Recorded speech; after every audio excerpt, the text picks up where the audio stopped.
They do whatever they need to do to protect the sheep. But we have to realize that this is the Lord. This is not some hired hand, not some anybody that has been just called on to watch the sheep while real shepherd is gone. He don't need no help. So y'all pray for me, family. It says, he maketh me to lie down in green pastures. He leadeth me beside the still waters. Now here, those of us who have accepted the Lord in our life, we know that when we first come to the Lord, he does this very same thing to us. Amen. He brings you in and he starts to comfort you and let you know that everything is going to be all right. He gives you that peace at night when you lie down, that you've been weary and wounded, you've been sad, you've been misused and abused out in the world. But now you come to a new master, a new shepherd that don't just bring you out on a dead-end street and leave you. You have a new shepherd that knows your every thought and everything that you need before you even ask. And it says, he maketh me to lie down. See, some of us, when we're in the world, we restless. We don't know which way we want to go. We turn to the left, and the next second we turn into the right. And somebody asks you, where you going? I don't know. I just know I got to keep moving. I don't know why. I just got to move. I just got to move. You know, answer people don't know where they're going, but they know they can't keep still. But if you ask them, where you going? What's your plan? I don't know. I'm just going this way. Well, what's your destination? I don't know. I'm just walking. I'm just moving. I'm just going nowhere. But he says, he maketh me to lie down. Peaceful, sometimes when you just move so much, you miss things that are relaxing. You miss things that are things of beauty that God has put right in the front of you. You've never seen it because you're moving too much. And he says, he maketh me to lie down in green pastures. You ever just sit in your backyard and just relax? Hello. And then start to look at the trees and the flowers and things. You've been there 20 years, but you never really seen it. You didn't really see it because you wouldn't keep still. But now that you have accepted the Lord as your shepherd, you see things a whole lot clearer. You see the things that you used to say, ain't nothing good going on, but now you paying attention because he has made you lie down by the still waters and the green pastures, and you can appreciate just being there looking outside. Just being there and seeing the beauty that's around you that he have put in the front of you, that he have with his own hands created. Yes. Come on now. That's right. And here he says that he restored my soul.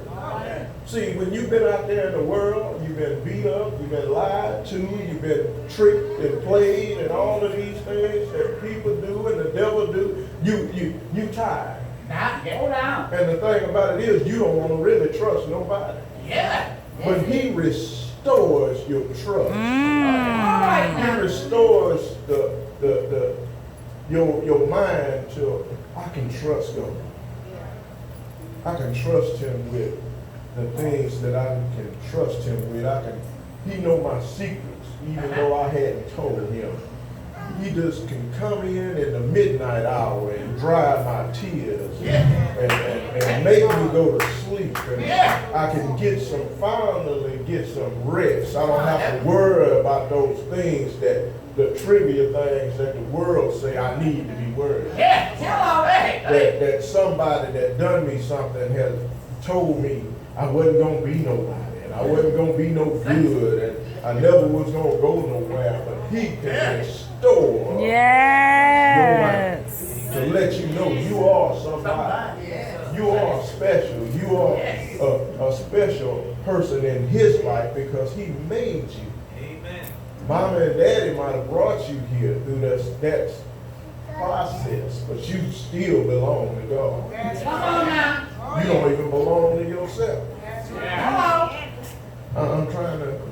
get somewhere. I'm trying to get somewhere.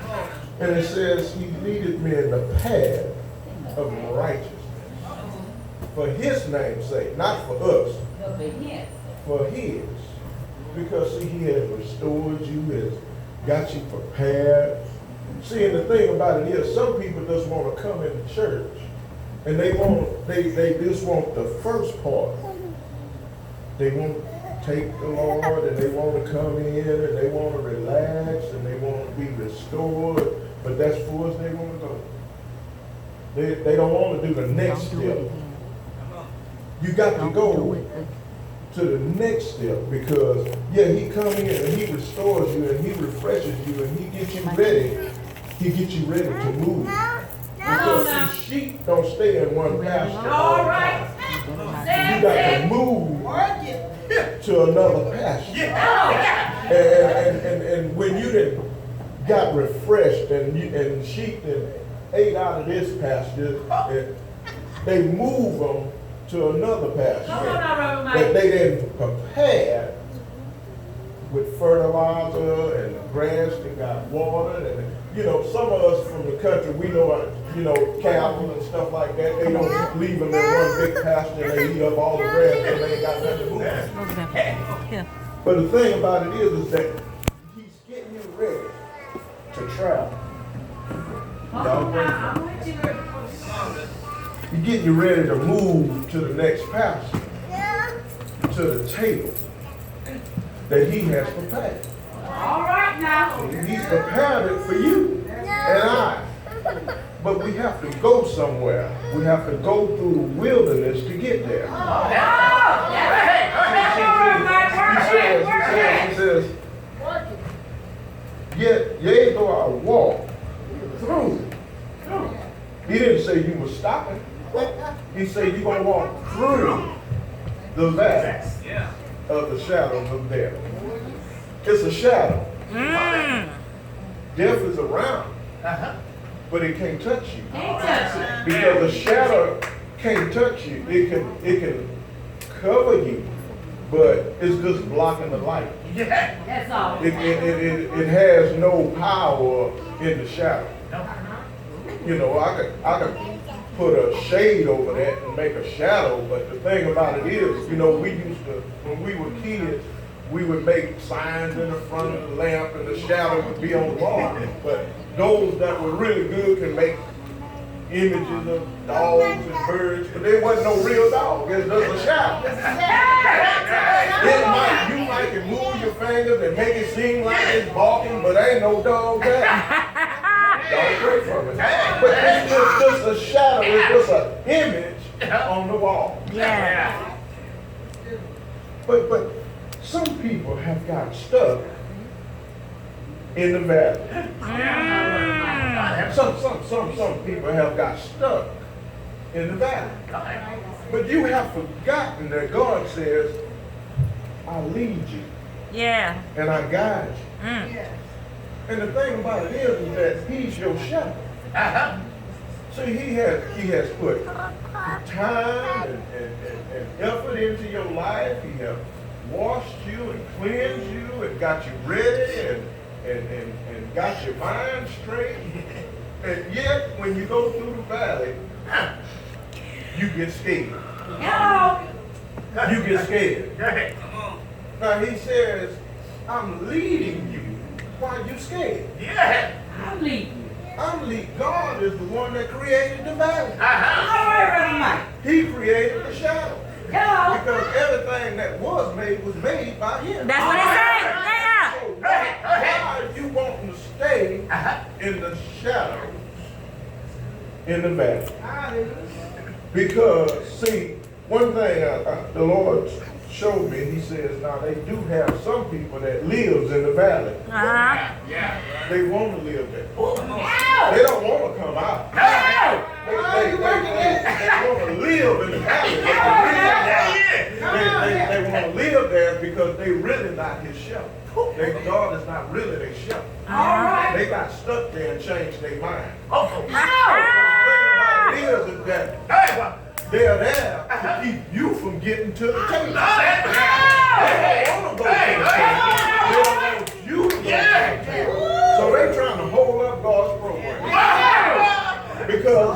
The thing about it is because, see, they don't want you to be blessed, so then what they do? They make sure you see them.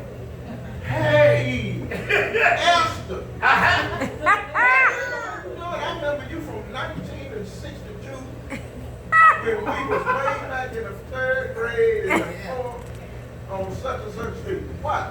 Because they don't want her going to the table. Yeah. Oh, okay. See? And they gonna tell you all this stuff. They gonna tell you, oh, well, you know, you ain't gonna never have no money because you ain't got no education, and you ain't gonna never do this, and you ain't gonna never do that, because they trying to keep you from getting to the table. Yeah. Come on now. See, the thing about it is, God has put in us the gifts and the talents we need to get what He has prepared for us. All right now. But the thing about it is, you have an enemy in the valley. You got to pass them up and keep walking. You have a gift to take care of yourself, but you won't use it. You have people with multi-talents, and they stuck in the valley. Yeah. Because somebody in the valley that told them, you made a mistake, you ain't gonna never be nothing, you ain't gonna never have nothing. I don't know why you walk around here, and they want you to walk in circles with them, going nowhere. But you gotta get to the table. Yeah. See? Because, see, the thing about it is that it's gonna be the most darkest when you get close to the end. Say that again, Reverend. The darkest part of the night is before daybreak. Yeah. Well, it's dark. Come on, work it. You can't even see your hand in the front of your face. But as soon as you get a little further, there's the light. But you gotta press your way. You gotta press your way. You can't let mom stop you. You can't let daddy stop you. You can't let your children stop you. No, children is not your God. I see so many parents that make their children their God. They is not your God. They not angels. They not so precious that they come here messed up because we came here messed up. Because we were created in sin. But the thing about it is, don't make them your God to keep you in the valley. Amen. Yeah, some of us got kids. I tell mine, look, if you want to live that life, go ahead on. But you're not going to stop me from getting to the table. Amen. You can't let them stop you from getting to the table. Your so-called best friend, you might need to leave them behind because they don't have the view and the vision you have to get to the table. Yeah. And if you never get to the table, you never gonna get what God has for you. Yeah. You gonna stay poor and broke. Since we talking about money, because everything belongs to God. Who says you can't be rich? If you look through the Bible, a lot of God's people were very rich. Yeah. So why we want to act like if you're a Christian, you got to be poor? It might not be your season right now, but you ain't got to stay there. Poor folks stay in the valley. Yeah. Picking up vines and roots and all kind of stuff because they want to live there. You don't have to. You got to get to the table. Y'all pray for me. I'm trying.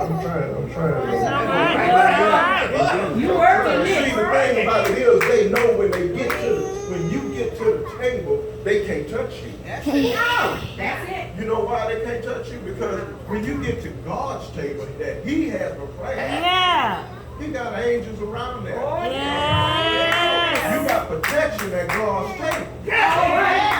Anybody can't just run up to God's table. Because, hey, they'll get cut down. Because there's safety at the table. There's security at the table. God led you through the valley of the shadows of death. Yeah, they got people in there that you know. It might be grandma. but you got to keep walking. It might be Papa, but you got to keep walking. It might be your sister. It might be somebody you looked up for years, but they want to stay in the back. Everybody in this building is not going to make it to the table. You push yourself to get to the table. See, the thing about it is that when you in the valley, see, we know all of us got limitations some way. I got limitations. But God says you can do all things. All things. through Christ. That strengthens you. See, so sometimes while I'm walking through the valley, yeah, I'm gonna hear some of the negative things that people told me. So I got to keep pushing. Because see, the thing about it is, you might have to go through multiple valleys to get to the table. You might come out and see, just like the children of Israel, they came out, God prepared a little something for them. They went back in. I'm gonna give you manna. Okay, you want this? I'm gonna drop quail from the ground. I'm gonna make water come out of a rock. But he's still providing while you moving. That's right. The thing about it is, you're not just going to go through one valley and get to one table. It's going to be a process. Yeah. God has many tables. Yeah. See? But the thing about it is, you can't stop. You got to keep moving. You're going to be in, because the thing about it is that every table that he prepares, you got to get to. Yeah. They're not going to VIP you to the table, pass all the trouble. Just because your name is Jimmy Jr.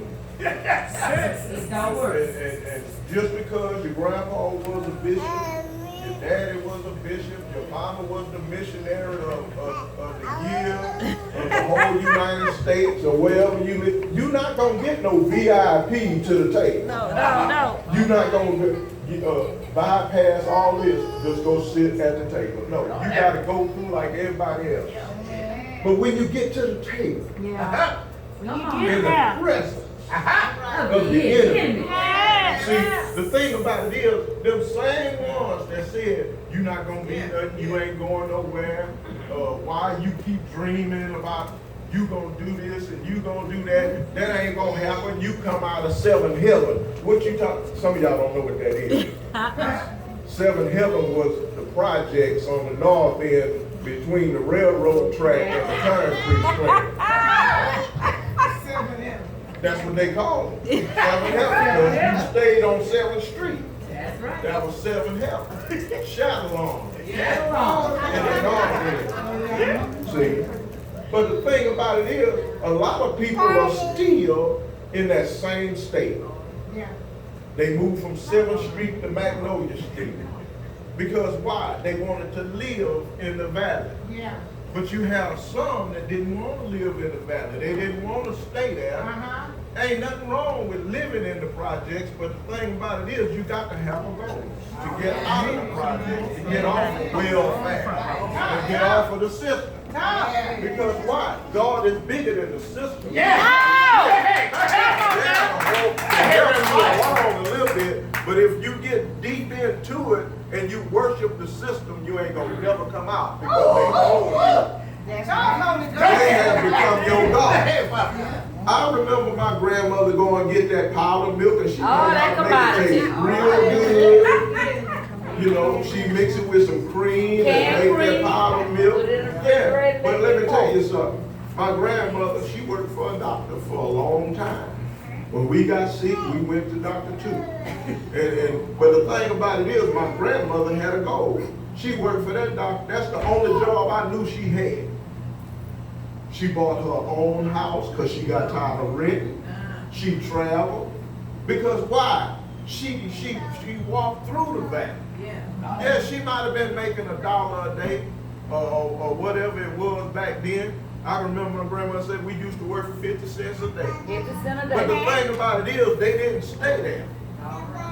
They kept moving because they knew they had to keep looking for something better. That's why they was telling us, get your education, get all you can.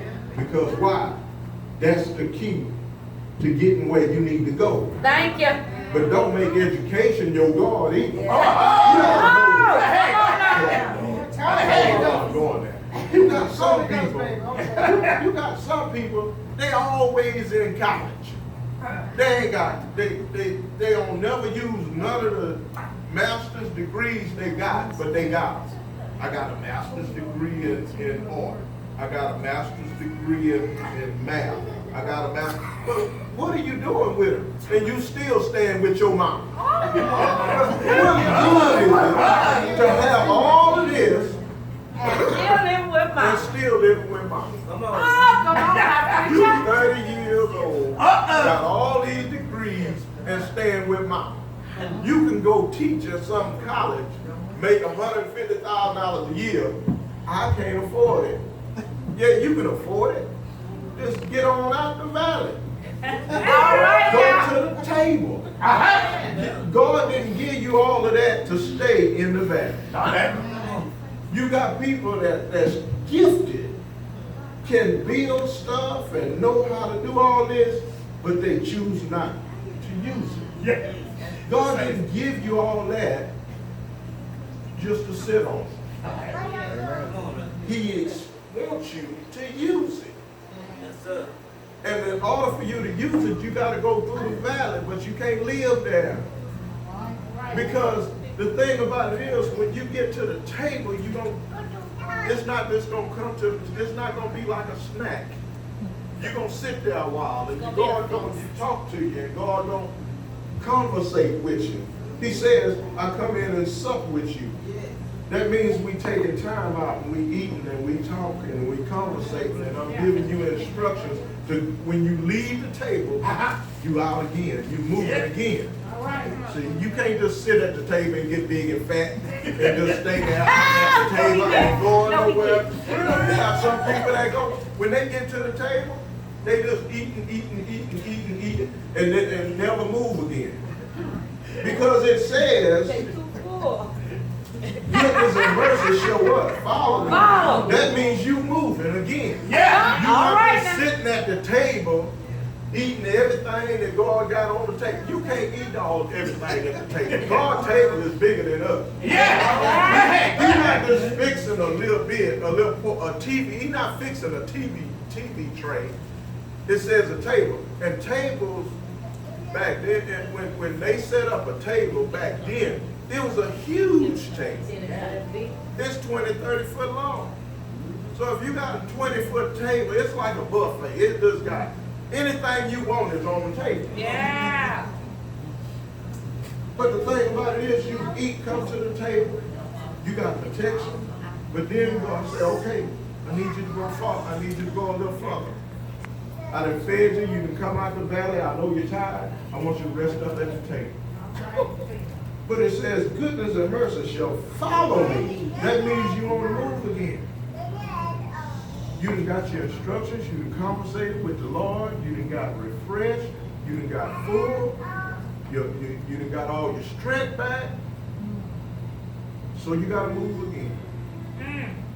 Your cup gonna run over, but in order for your cup to run over, you got to do what he told you to do before you left the table. Right. What is overflow? You got more than enough. Amen.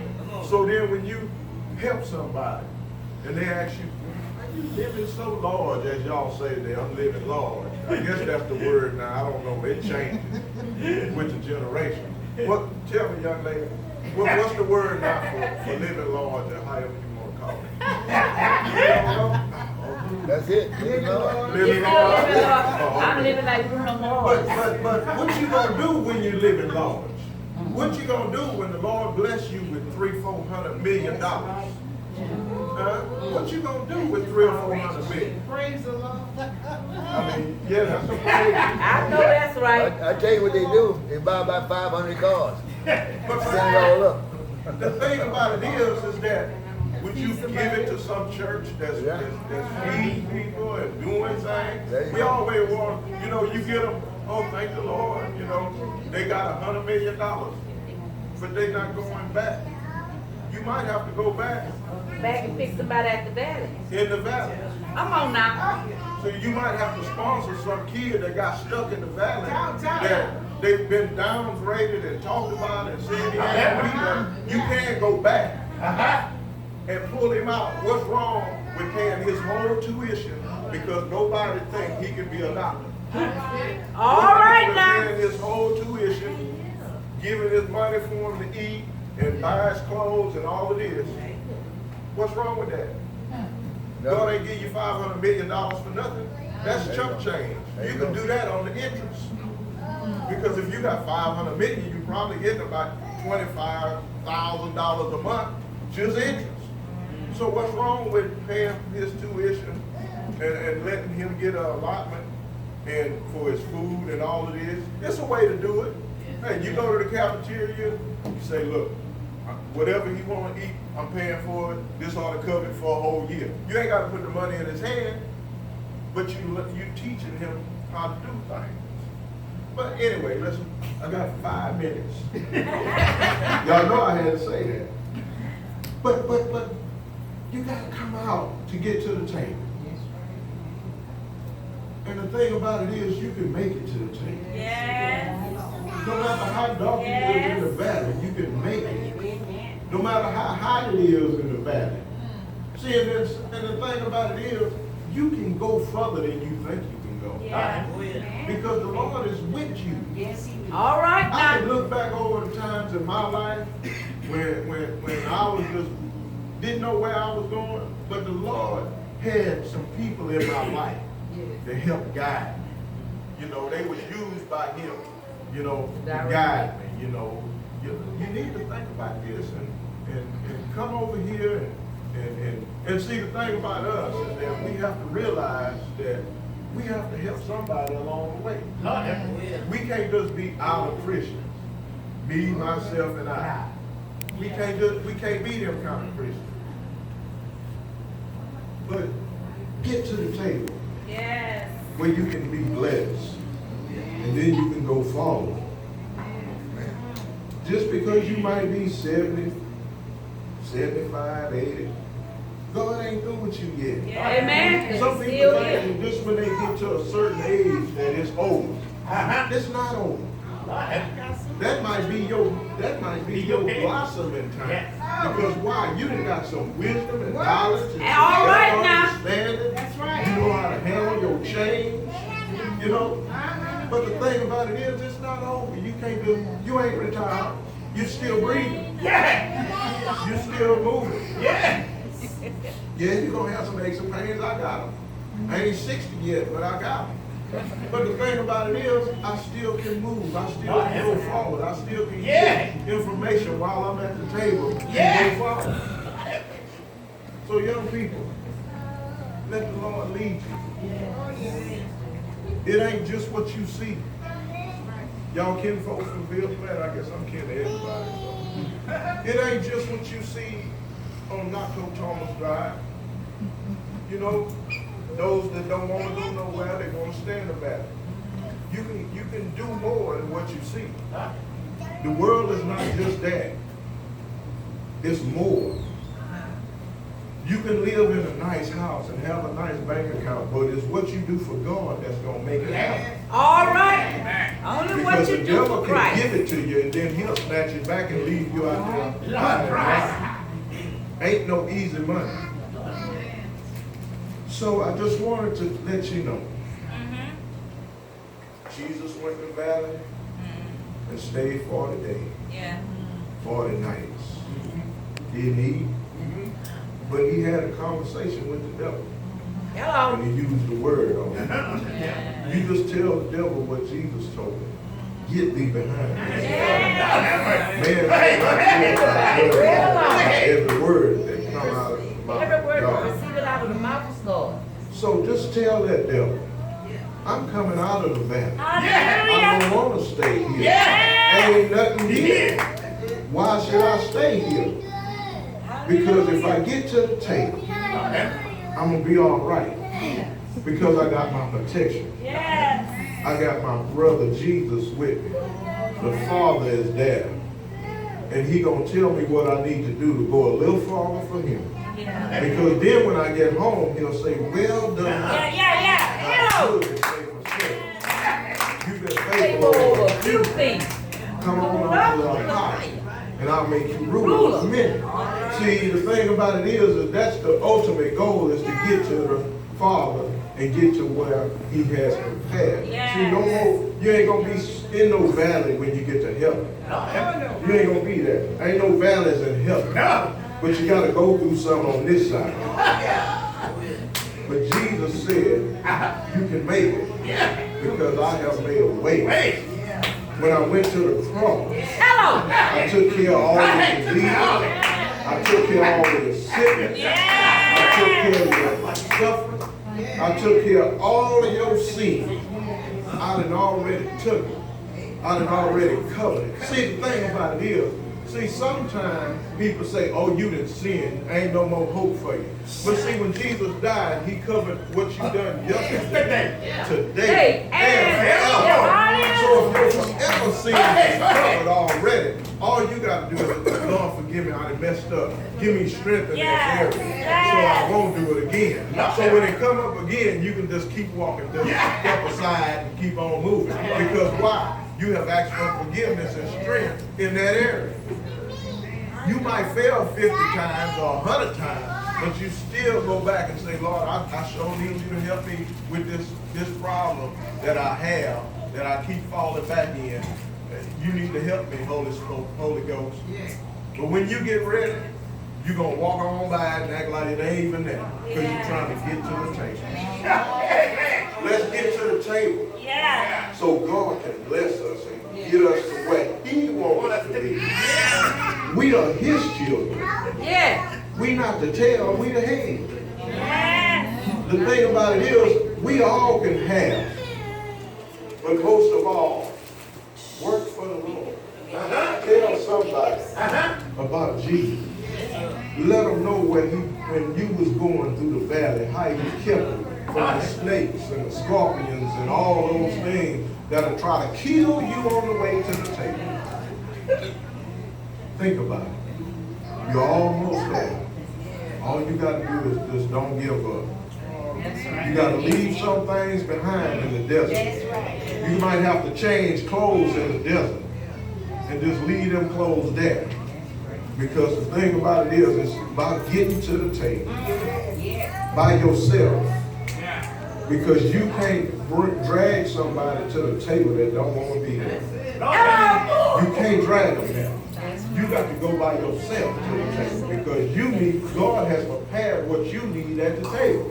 You can't bring Lulu if Lulu don't want to be no part of it.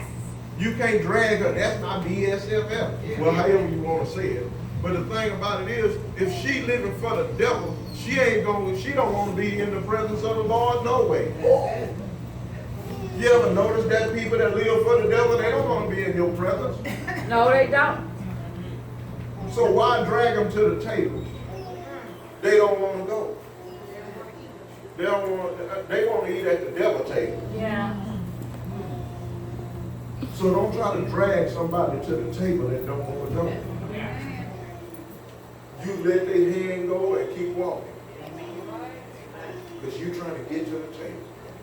You're trying to come out of that valley to get to the table. So you can get what you need. And then you can do what God needs you to do. Because He's your shepherd.